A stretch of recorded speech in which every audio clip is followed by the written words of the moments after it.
O ponto de vista, pastores, que nós partimos, ele tem como base Hebreus 13:20, né, que usa uma expressão assim, ó, que o Deus da paz, pelo sangue de uma eterna aliança, fez subir dentre os mortos o grande pastor de ovelhas, nosso Senhor Jesus. Nós entendemos que, na verdade, existe essencialmente só uma aliança, e que antiga e nova aliança são diferentes maneiras, diferentes desdobramentos da aliança eterna de Hebreus 13:20. Então nós queremos, por exemplo, que a aliança com Adão, a aliança com Noé, a aliança com Moisés, a aliança com Davi e depois a nova aliança, elas são apenas desdobramentos do mesmo plano de salvação. A nossa compreensão, ela não é calvinista, mas é bem parecida nesse aspecto com Calvin, quando entendemos que na verdade existe uma aliança eterna e que Deus a desdobra em diferentes alianças para ensinar o mesmo plano de salvação, né? Tanto que Hebreus 4:2 diz que o Evangelho foi também anunciado aos israelitas. E aí qual é o nosso outro pressuposto? Que se as alianças são desdobramentos da única aliança eterna, porque Deus não salvava Israel pela lei, e no Novo Testamento a igreja pela graça, Deus só salvou por meio de uma forma, que 1 Pedro 1:18-20 diz que o sangue de Cristo, ele é o cordeiro que foi morto antes da fundação do mundo. Então, se as alianças são só um desdobramento da mesma aliança eterna, nós cremos que o estilo de vida ético é o mesmo para Israel e para a igreja. Então, nós partimos do pressuposto de que não há, na verdade, essencialmente, diferença, por causa que o plano de salvação é um só. E há um desdobramento histórico desta graça, né? Nós vamos ver, por exemplo, até ali no preâmbulo do Decálogo, antes de Deus dar o Decálogo, ele começa em Êxodo 21:2, dizendo assim, olha, eu sou o Senhor teu Deus, que te tirei do Egito, da casa da servidão. Então, a compreensão legalista que alguns israelitas tiveram, não é a compreensão bíblica. Porque como existe uma aliança eterna firmada só no sangue, então nós cremos que o plano de salvação é um só e o estilo de vida ético é um só para ambos os testamentos. Então a palavra Torá, né, ela é uma palavra que se refere a toda a instrução de Deus. Então realmente, a princípio, o adventismo herdou uma compreensão protestante, né, de que a lei é dividida arbitrariamente em moral, cerimonial, civil.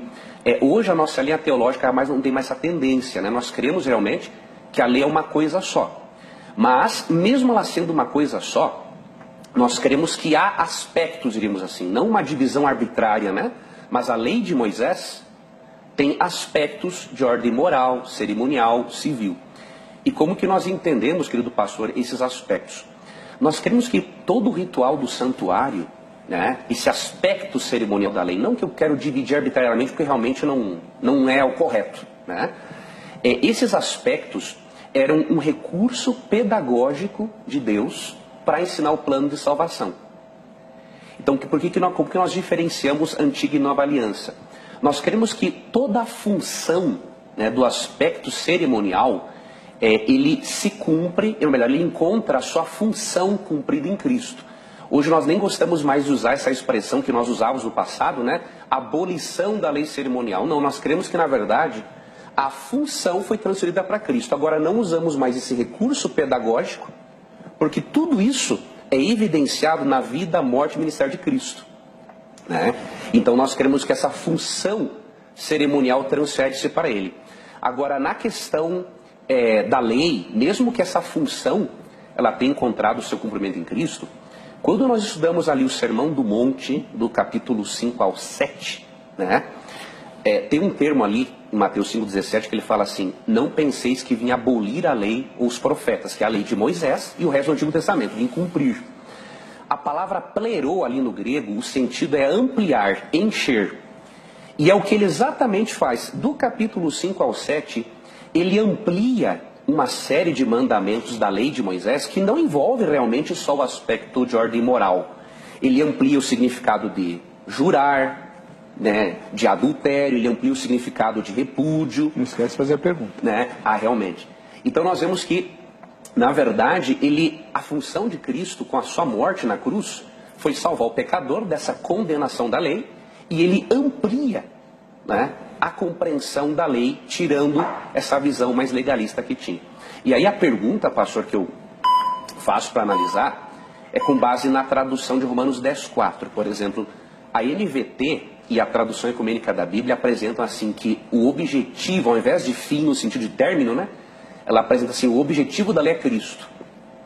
Então eu acho assim, pastores, não seria mais coerente nós crermos que a função da lei de Moisés é realmente apontar para Cristo e, consequentemente, termos o mesmo estilo de vida ético? Aqui Hebreus 7:12, né, quando fala da mudança da lei, ela fala realmente da mudança da lei, porém da lei do sacerdócio. Por quê? No contexto aqui, a partir do verso 9, né, fala que o sacerdote era de descendência de Levi.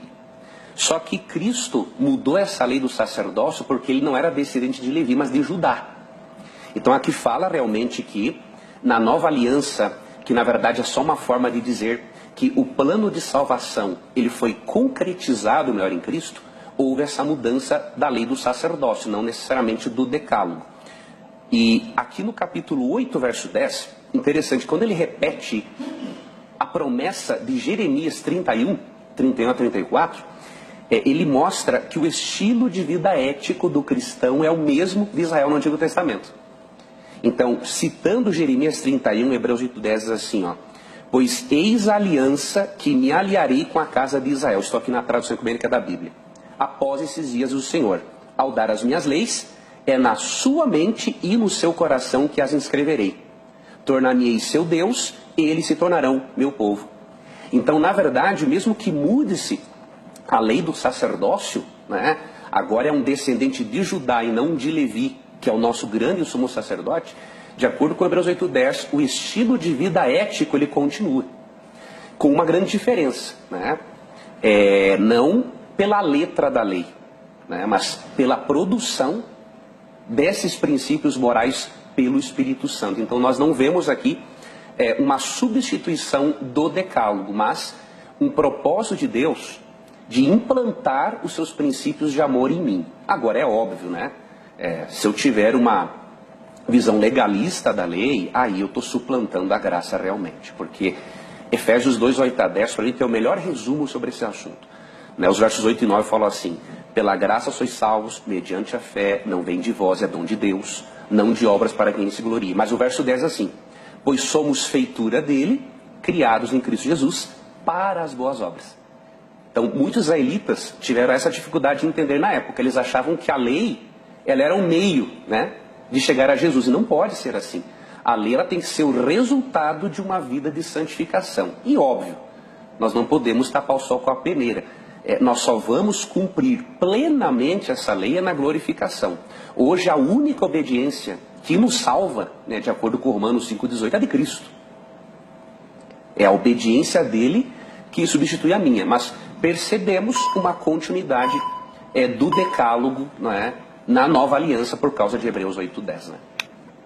Quando Gênesis 2:2 e 3, né, fala que Deus abençoou e santificou o sétimo dia, e Êxodo 20:11 fala que o nome é sábado.